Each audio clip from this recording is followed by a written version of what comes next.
Gracias, gobernador del departamento de Bolívar, Vicente Blel, alcalde de Cartagena, William Dow Chamat, presidente de la ANDI, Brook McMaster, embajadores y jefes de misiones diplomáticas acreditados en Colombia aquí presentes, ministros, ministras y funcionarios del Gobierno Nacional, congresistas de la República, presidentes, vicepresidentes, directores y representantes del sector gremial empresarial y representantes de las diferentes empresas que aquí asisten, conferencistas y panelistas nacionales e internacionales que participaron, medios regionales y nacionales, y a todas las personas que aquí se han hecho presentes. Vamos a comenzar pues una deliberación, llamémosla así. Aquí quedarán puntos suspensivos. Es un primer encuentro después de ganar las elecciones y hablar ahora como jefe de Estado ante ustedes. Y por tanto yo creo que por honestidad es muy importante que ustedes se acerquen a la manera como nosotros en el gobierno estamos interpretando las cosas de la economía y la política pública que pretendemos desarrollar en los próximos meses, en las próximas semanas. Cuando se habla de crear riqueza, indudablemente, pues aparece toda una discusión económica, ¿qué es la riqueza y dónde se crea? Cuando empezábamos a estudiar de jóvenes economía, había múltiples escuelas y maneras de entender este asunto. Lamentablemente, con el tiempo, en estas últimas décadas, solo se miró una manera y se volvió dominante en todo el mundo como si esa fuese la economía. Y era apenas una manera de entender la economía entre muchas.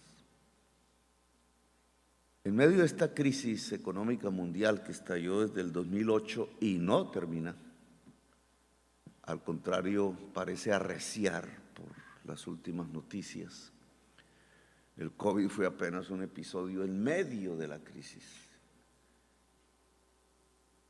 Han aparecido otra vez la diversidad de escuelas y de planteamientos, otra vez tenemos un pluralismo, para poner ese nombre, en el pensamiento económico.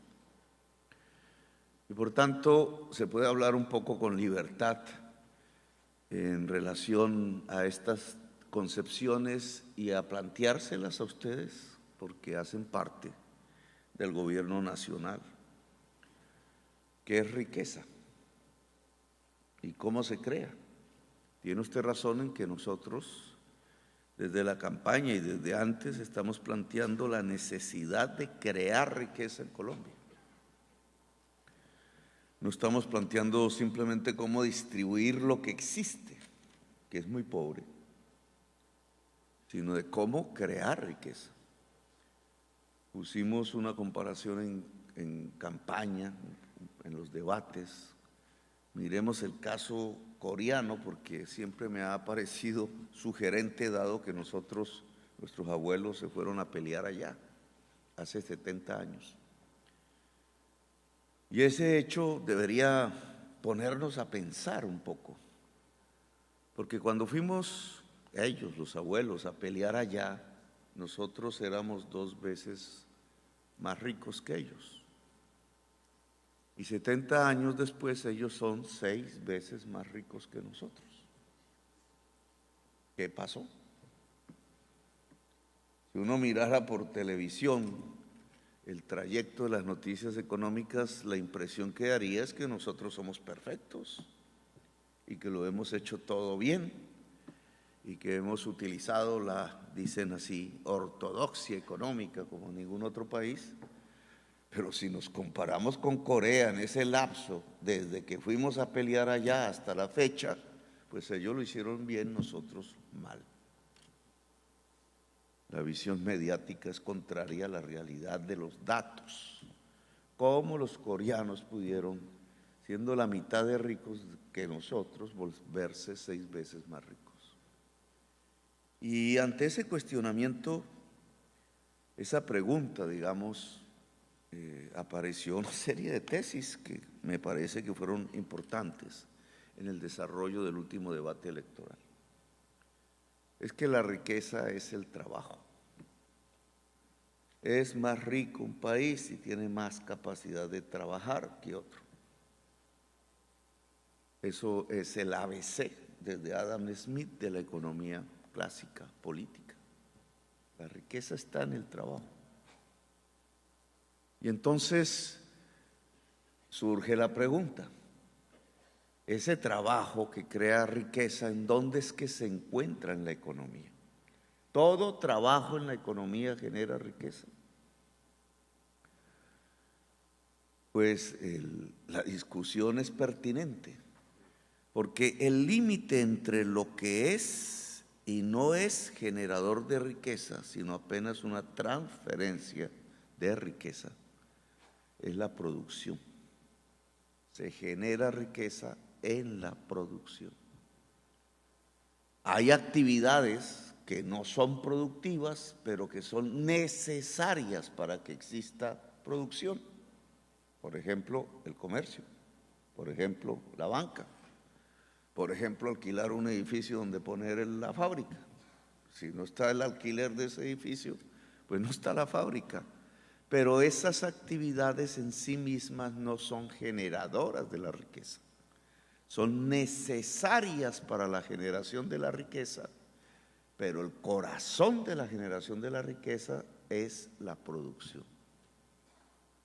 Puede ser que la ANDI en su ámbito, en su espectro de afiliados, contenga empresas que son transferidoras de valor y otras que son productoras, etcétera. No voy a meterme más en estas honduras un poco teóricas, pero nosotros, si queremos generar riqueza, tenemos que hablar de producción, y de producción en el siglo XXI.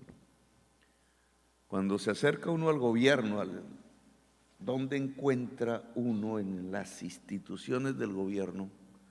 Que son enormes, 140 y pico instituciones, una sábana, todavía no acabo de leerlas todas, muchas ni las conocía. La palabra industria. Ustedes se llaman Asociación Nacional de Industriales. ¿Dónde está en el aparato del Estado la palabra industria? Hagamos un ejercicio a ver si lo encontramos. Yo dije, no, pues habría un ministerio, debe haber, ¿cierto? El de desarrollo, me acuerdo yo que se llamaba así. Hoy ahí dice comercio, turismo y desarrollo empresarial, creo que dice. No aparece la palabra industria. Y va uno, mira los viceministerios, y entonces hay uno de turismo, creo. Hay otro de desarrollo empresarial, y no aparece la palabra industria. No hay industria. No existe una política industrial en Colombia desde hace décadas. Y entonces,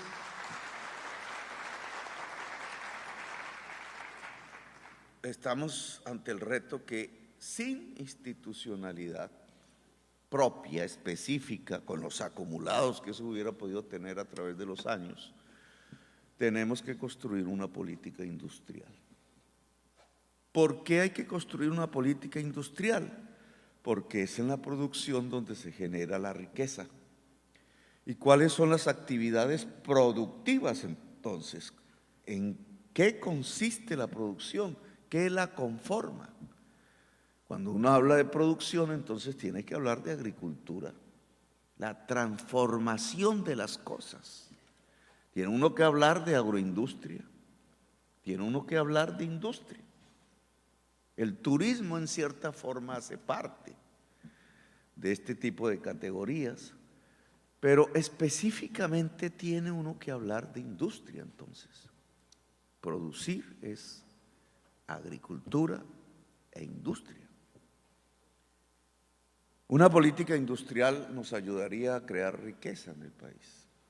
Si uno sigue el ejemplo coreano, otra vez para traerlo a cuento, me acaban de dar un libro en español porque estaba difícil encontrarlos en coreano. Me acaban ahí en la exposición precisamente la delegación coreana que hizo la visita protocolaria, me trajo el librito en español que estoy tratando de encontrar porque se me refundió. Pero alcanzamos a leer con ellos los capítulos porque ellos fueron incluso explícitos. Mire, señor presidente, esto comienza con una reforma agraria. Eso lo sabíamos nosotros. Una reforma agraria, ¿por qué? Porque la primera actividad productiva es la agricultura. Porque si no hay una producción agraria relativamente eficaz de alimentos, el proceso subsiguiente de construcción de la industria se puede frenar. Porque si el mundo coreano fuera como el de las películas que vemos sobre el feudalismo, parecido al de Japón y al que tenía China, un mundo de señores feudales, con sus ejércitos propios, sus samuráis, su idea de que la riqueza estaba, y esa era otra concepción diferente, en tener la tierra, no en producir la tierra, sino en tenerla, así como Game of Thrones, que muestra ese mundo, pero en Europa. Esa concepción impedía la industrialización de Japón, de Corea, de China. Entonces nos lanzaron un mensaje en la historia misma, en la evidencia, no solo en la teoría. No puede un mundo feudal generar industria. Hay que transformarlo. Si me permiten la palabra, hay que revolucionarlo. Y eso es lo que vimos en el siglo XVIII, en Europa, en Estados Unidos, y eso es lo que vimos años después en el este asiático, y eso fue lo que vimos en Corea. Revolucionaron ese mundo en donde la tierra era concebida como una tenencia, como que el poder era igual a tener tierra, como que la riqueza era igual a tener simplemente la tierra, y lo transformaron en un mundo en donde la tierra fértil tiene una función productiva, es un medio de producción. Para alimentar, para volver más baratos los alimentos. Si se vuelven más baratos los alimentos, el salario relativo es menor y la competitividad del país es mayor. Esa era la tesis. Colombia ha hecho una reforma agraria. En Colombia no se sigue manteniendo alrededor de la tierra fértil la idea que el poder y la riqueza consiste en tenerla. Buena parte de la violencia y la inmensa desigualdad social que se extiende a todo el país no tiene que ver con que aún se mantiene en este país la idea que la riqueza es igual a tener tierra. Todo corrupto del Estado que consigue dinero, ¿qué es lo primero que hace? Comprarse una hacienda. Todo narcotraficante que recoja dinero de sus actividades ilícitas, ¿qué es lo que hace? Comprar tierra. Esto se lo aprendí a un industrial, que era economista también, ya muerto, a Hernán Chavarrió Lózaga, que escribió un libro sobre la preferencia por la tierra en Colombia, que como industrial que era, entendió perfectamente que mientras se tuviera una estructura absolutamente atrasada, premoderna, casi que feudal de la tierra, no iba a haber industrialización. Como no la ha habido, sino parcialmente. Claro, ahí surge una pregunta política, Bruce. ¿Qué hacen los industriales votando por terratenientes? Que se la hice a usted. Porque un industrial, su primer interés debería ser, desde el punto de vista global del desarrollo de la industria, cómo se logra modernizar el campo de tal manera que el concepto de tener la tierra se transforme en el concepto de tener la tierra para producir como medio de producción. Claro, habrá un debate, grandes cantidades, el gran empresario, pequeñas cantidades, el granjero al estilo canadiense y norteamericano y francés. ¿Cómo se hace entonces con el campesinado? ¿Se saca o se convierte en esos granjeros como una fuerza fundamental de la producción, etcétera? Un debate político que quiero traer aquí, porque si se quiere industrializar a Colombia, hay que modernizar el campo. Hay que lograr que la tierra sea un instrumento productivo. Parte de la reforma tributaria tendría que ver con ello, aunque José Antonio ha dicho que no nos metamos mucho en los impuestos locales, territoriales que se llaman. El impuesto predial tiene que tener una característica diferenciadora, tanto en la ciudad como en el campo. En la ciudad es relativamente claro, sobre todo en las más grandes. Pero no es lo mismo tener un lote de engorde que tener una casa. El lote de engorde debe pagar más impuesto predial que la casa, porque la casa tiene una función social, darle vivienda a quien la habita. Pero no es lo mismo tener un lote de engorde en medio de la ciudad. Ese propietario de ese lote debe pagar más, porque no está dejando que esa tierra tenga una función social respecto a la ciudad. Hagan un edificio de oficinas, hagan un edificio de vivienda, lo que sea, pero no un lote de engorde en medio de una ciudad que tiene necesidades de locaciones. En el campo sucede lo mismo, entonces allí sería bueno poner en la reforma tributaria un impuesto diferencial predial alrededor de la productividad de la tierra, pero lo dejo como un paréntesis allí para el debate del Congreso y para el debate que ustedes mismos tienen alrededor de la reforma tributaria. Ahora bien, entonces este gobierno está interesado en que crezca la producción. Y aquí tenemos que enfocarnos, porque las estadísticas que da hasta ahora el DANE y lo que se transmite en la prensa no es exactamente lo mismo de lo que estamos hablando aquí. Si uno coge la estadística PIB, lo que ustedes encuentran es una tasa de crecimiento que tiene que diseccionarse. A veces lo que crece en Colombia como PIB no es la producción. Si ustedes hacen ahí una averiguación, a veces te dicen, no, es que creció tanto el sector inmobiliario, creció tanto el sector financiero, crecieron las ventas al por menor. Fue la última vez que examiné esas cuentas.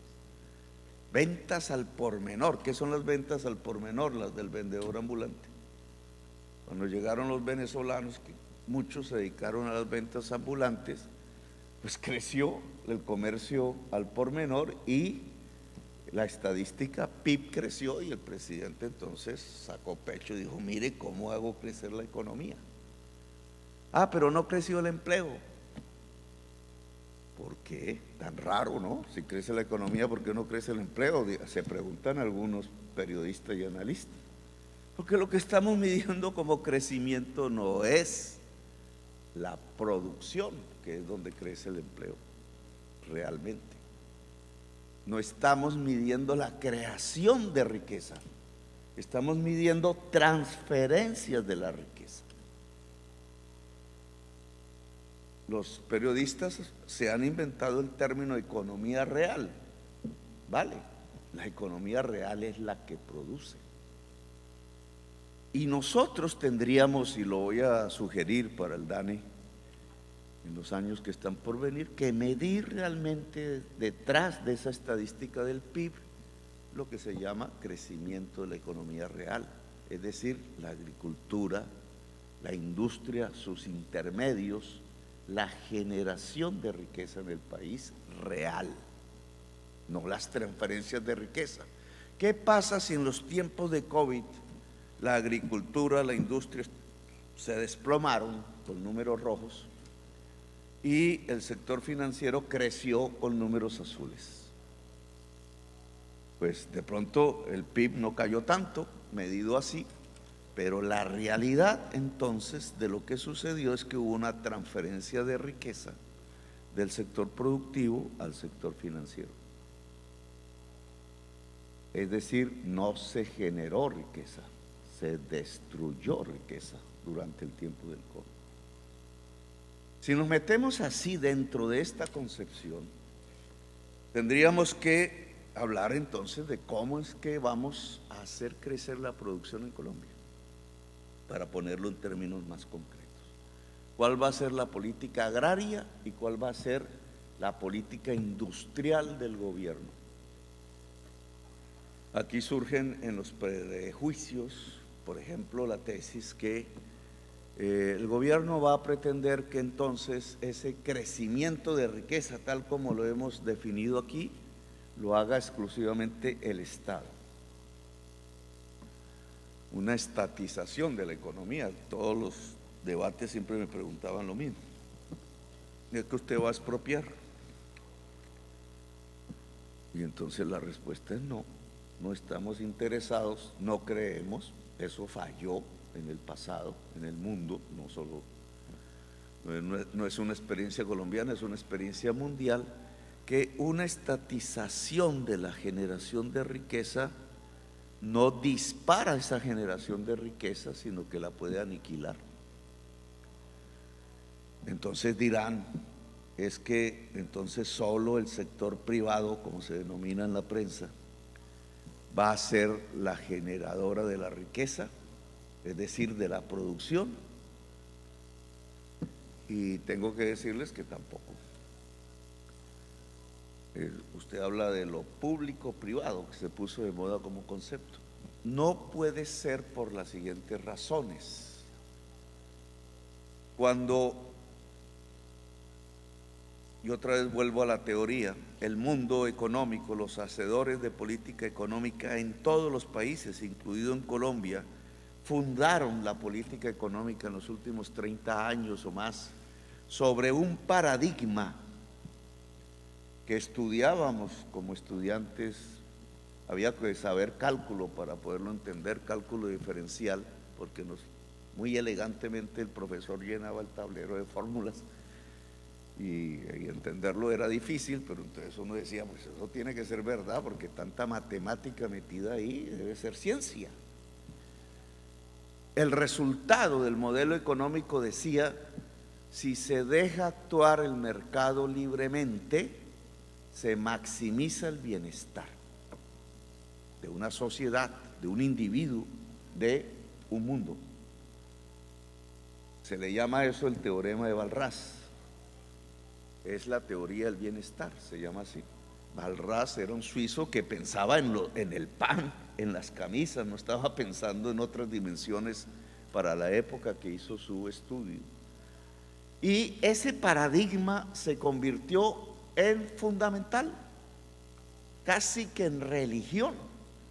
En los últimos 40 años, alguien que critique eso es considerado como un dinosaurio, como alguien que no sabe, un ignorante, un populista, dicen. Si se deja actuar libremente el mercado, se maximiza el bienestar.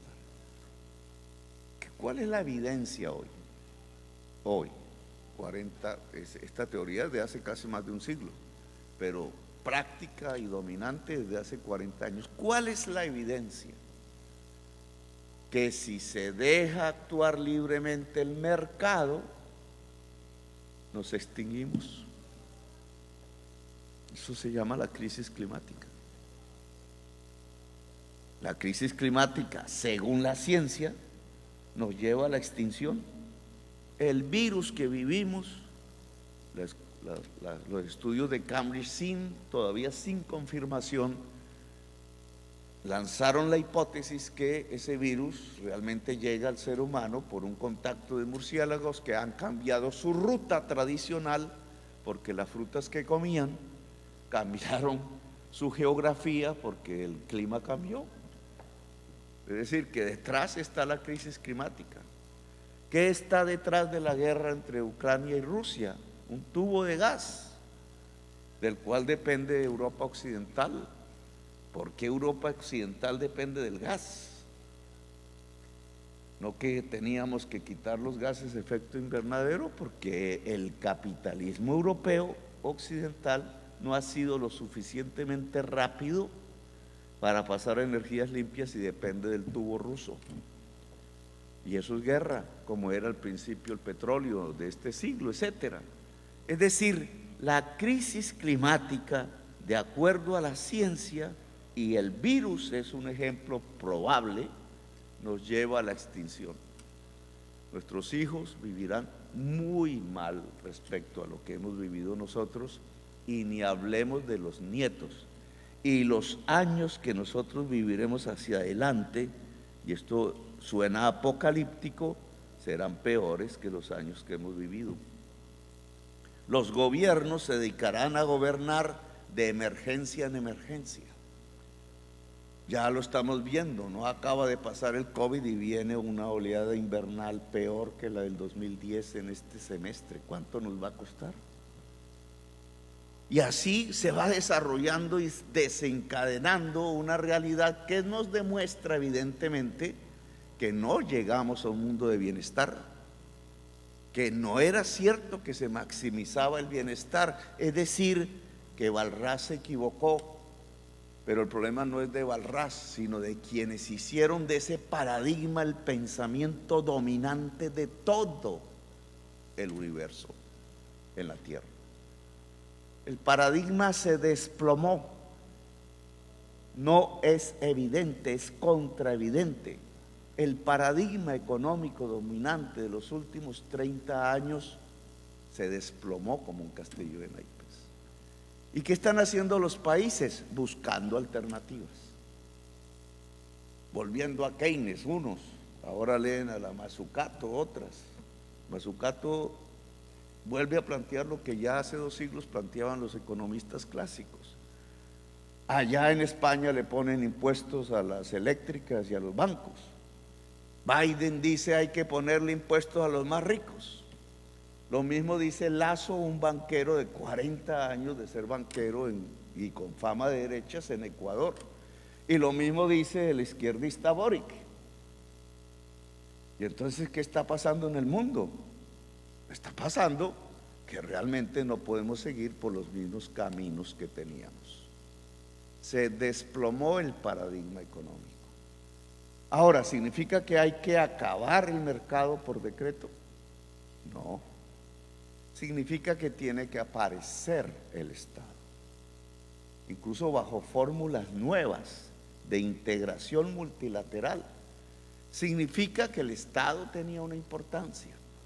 Significa, quizás porque estamos en un balbuceo hacia adelante muy libre, interesante, pero dramático, porque si no damos las respuestas concretas y reales en los próximos 12 años, la humanidad llega al punto de no retorno.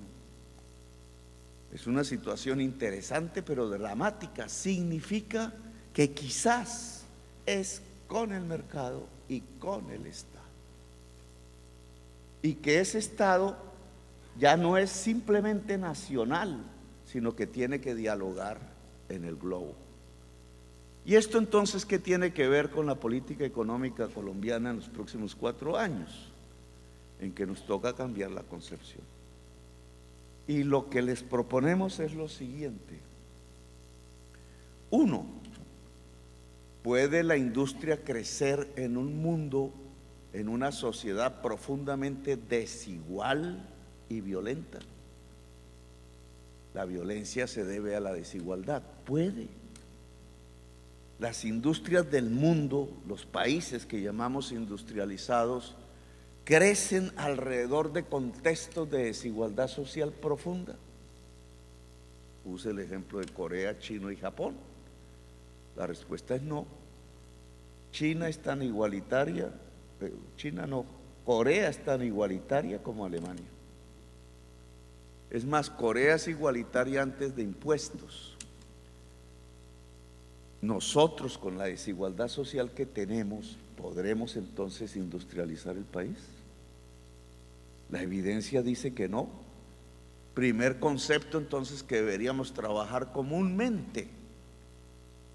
Si queremos industrializar a Colombia, tenemos que construir una sociedad más equitativa que comienza por el problema de la tierra, que comienza por el problema del impuesto. Entonces, un sistema impositivo que no genera igualdad, sino desigualdad, es válido para industrializar el país. Si el ejemplo coreano es válido y es similar a muchos países industrializados, los y las industriales nos tendrían que acompañar en un esfuerzo común por lograr una sociedad más equitativa. Y una sociedad más equitativa se puede lograr si uno, su tierra está relativamente bien distribuida; dos, si su sistema tributario es justo desde el punto de vista social, es decir, como dice la Constitución, progresivo; tres, si la política social alrededor de los derechos universales es eficaz para garantizar esos derechos. Vamos a lo más concreto. Si esto es cierto, los derechos sociales, los derechos universales o derechos fundamentales están garantizados en Colombia. Tenemos 30 años desde las leyes, después de la Constitución de la 91 alrededor de este tema. Podemos evaluar, ¿hay derecho a la pensión? Podemos evaluar 30 años después, ¿hay derecho real a la salud? Podemos evaluar 30 años después, estas son leyes del 93, 92, ¿hay derecho a educarse? ¿Hay derecho a vivir? En Colombia hay un derecho al agua potable. Podemos asegurar que todo y toda ciudadana que habite este territorio, todo habitante de este territorio puede tomar agua potable de calidad, puede educarse en una universidad de relativa calidad, puede, después de que llega viejo, tener una pensión, puede, en caso de enfermarse, ser tratado adecuadamente de acuerdo a su enfermedad. Y yo creo que si somos objetivos y miramos las estadísticas, la respuesta es no. Tasa de mortalidad materna: mujeres que mueren al estar embarazadas por complicaciones del parto que se podrían solucionar. ¿Cuál es la tasa en Colombia? Miremos la tabla OCDE, el último, el peor indicador de todos. Ah, no, es que los del OCDE son ricos, entonces no nos midamos. No, pero si ahí está México. Nuestra tasa de mortalidad comparada con la de México en términos de mortalidad materna es 2,5 veces superior. Y entonces, ¿qué está pasando, Bruce? Que quizás cometimos un error de fundamentalismo. Y es que la teoría de Walras no podía funcionar en los derechos universales. La creencia, y así quedó en las leyes, que el mercado actuando libremente, pero ya no en el terreno de producir pan o camisas o pantalones o computadores, sino en el terreno de los derechos de la gente, iba a llevarnos al máximo de bienestar. Y entonces, si hacíamos un mercado en la salud, si hacíamos un mercado en la educación, si hacíamos un mercado en las pensiones, si hacíamos un mercado en el agua potable, un mercado en la electricidad, etcétera, íbamos a vivir mejor. El balance 30 y pico años después, tiempo suficiente para hacerlo, es que nos equivocamos completamente. Lo que produjimos fue una de las sociedades más desiguales socialmente de la tierra. Si lo junta ustedes a un problema como la mentalidad premoderna alrededor de la tierra y otros problemas, pues lo que tenemos es lo que tenemos: violencia, guerra, especialización en el narcotráfico, dependencia casi que exclusiva en el petróleo, del cual no hemos hablado, será en otra oportunidad. Raquitismo productivo, porque lo que se volvió raquítica fue la agricultura y lo que se volvió raquítico fue la industria, es decir, el cuerpo central de la generación de la riqueza.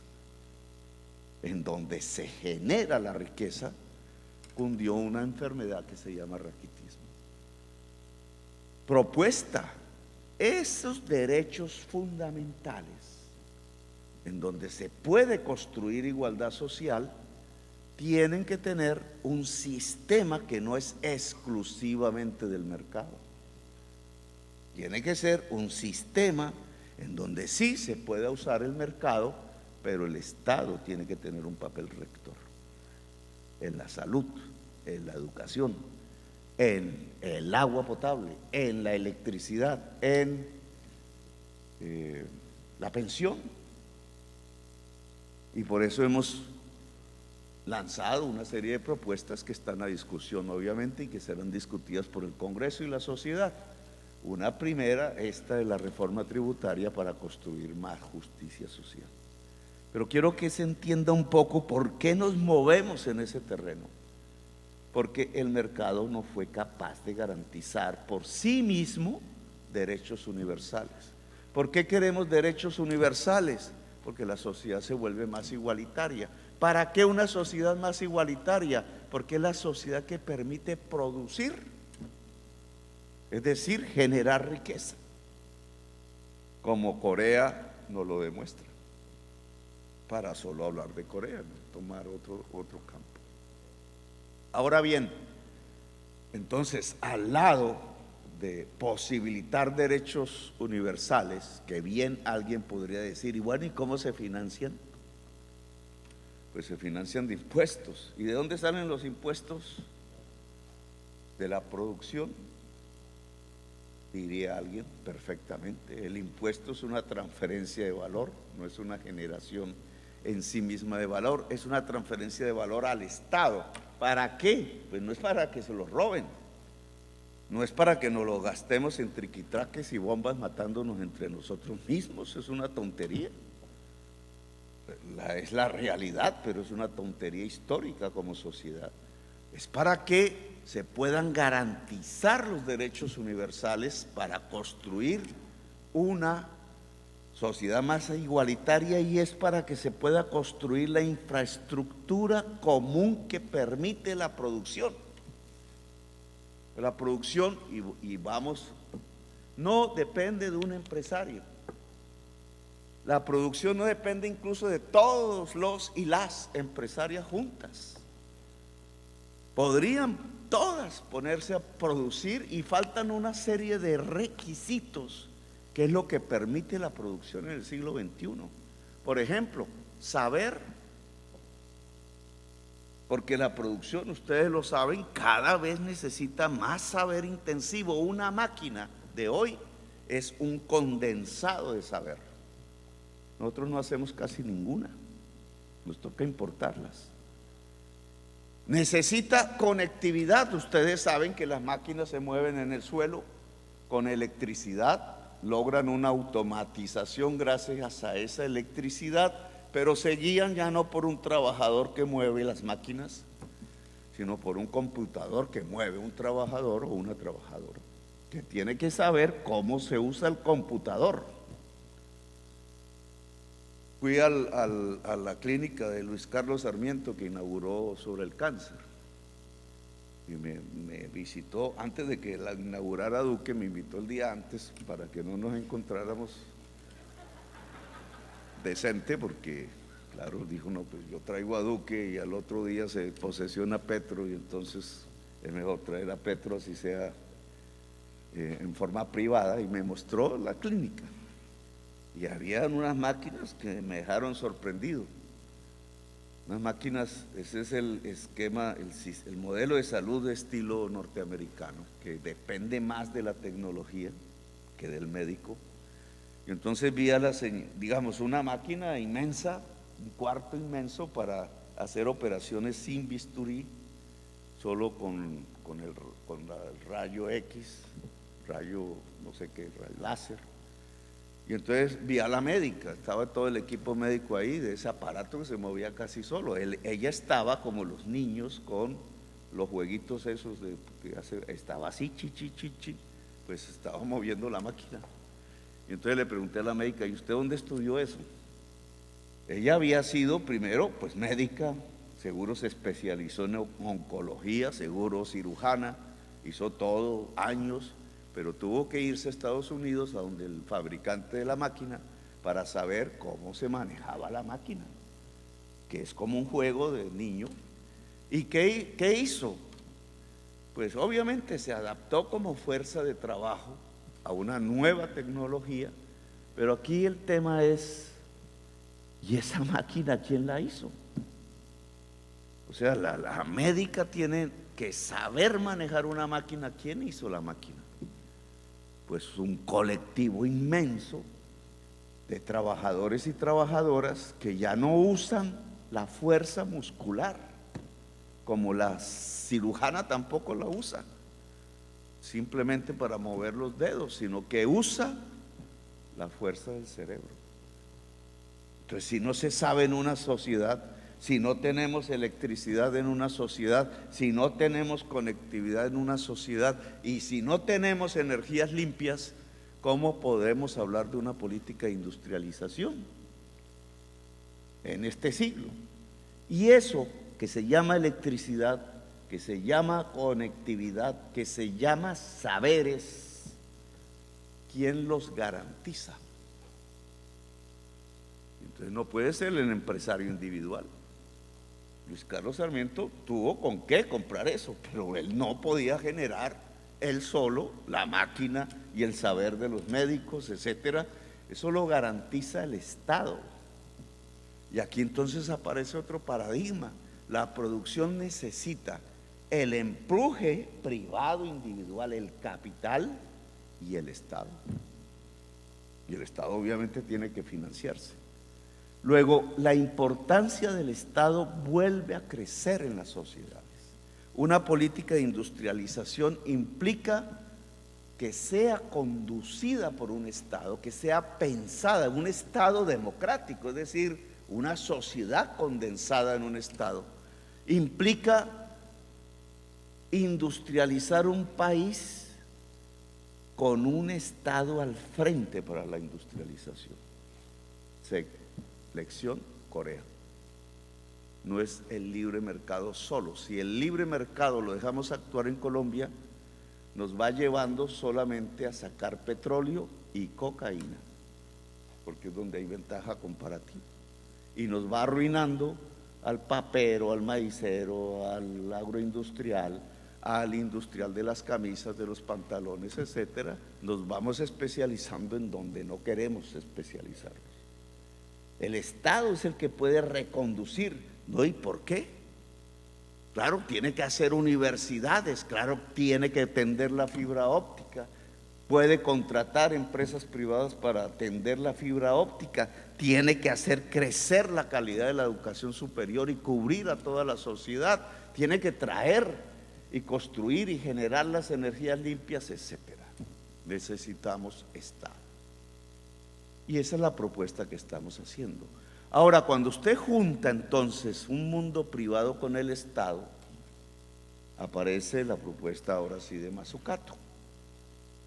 Mazzucato habla de misiones y coloca como ejemplo la NASA.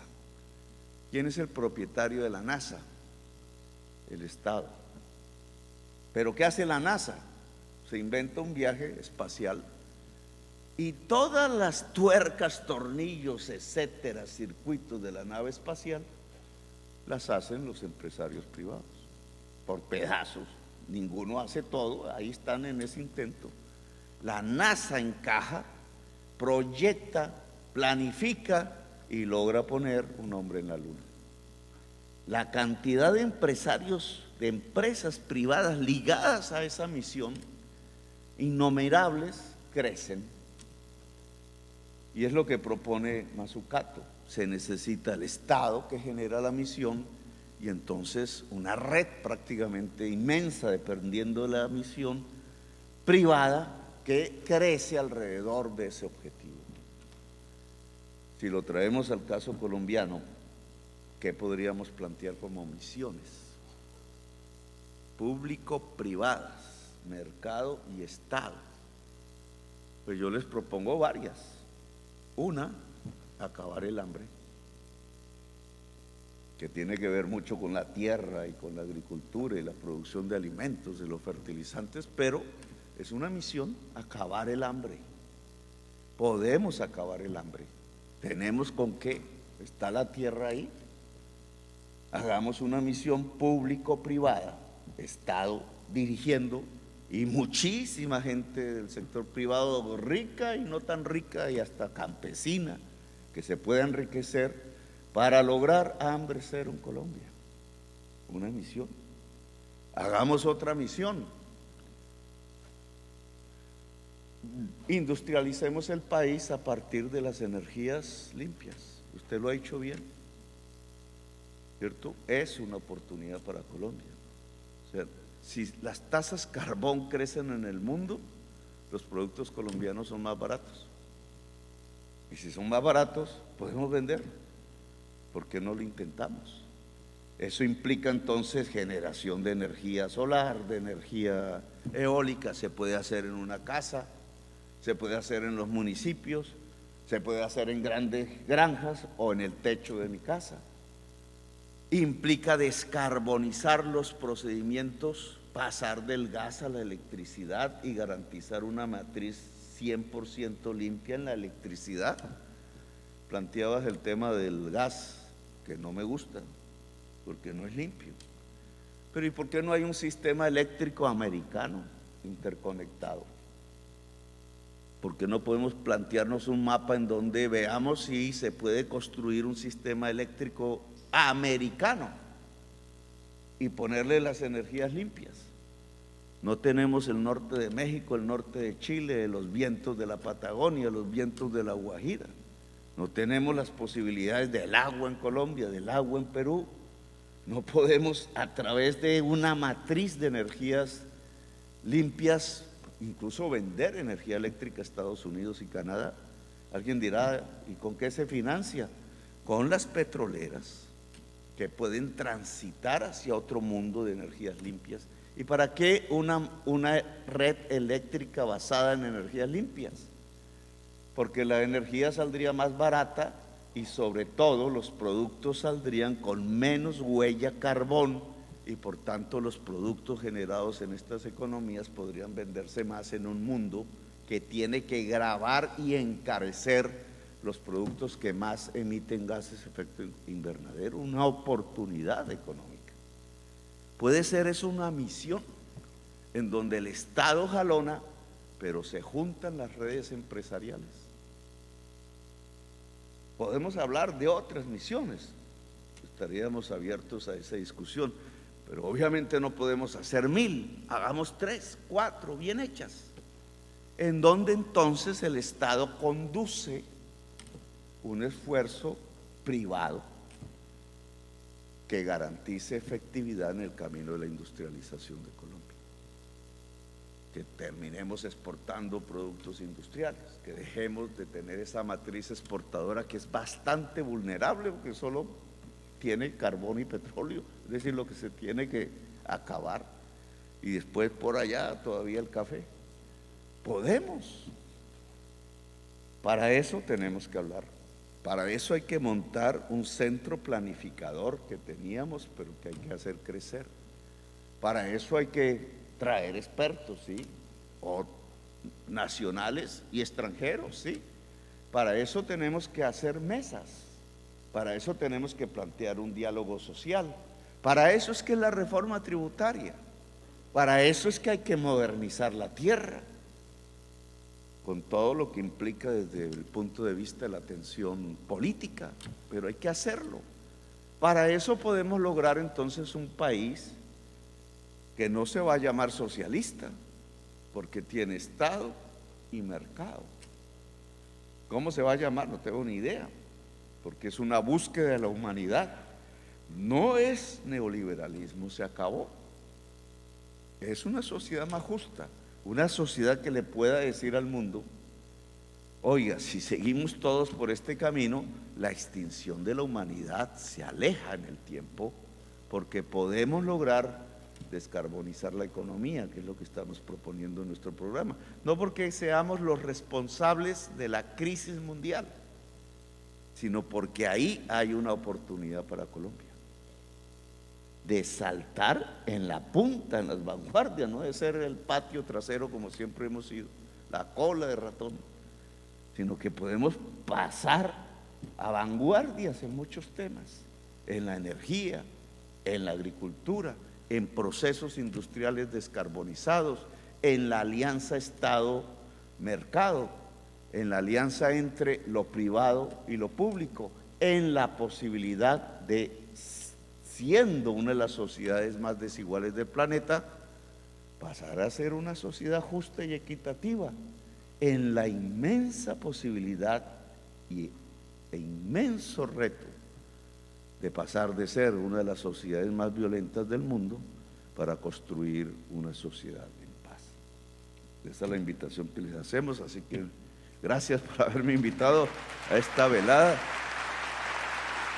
y seguiremos discutiendo entonces de estos temas. Muy amables.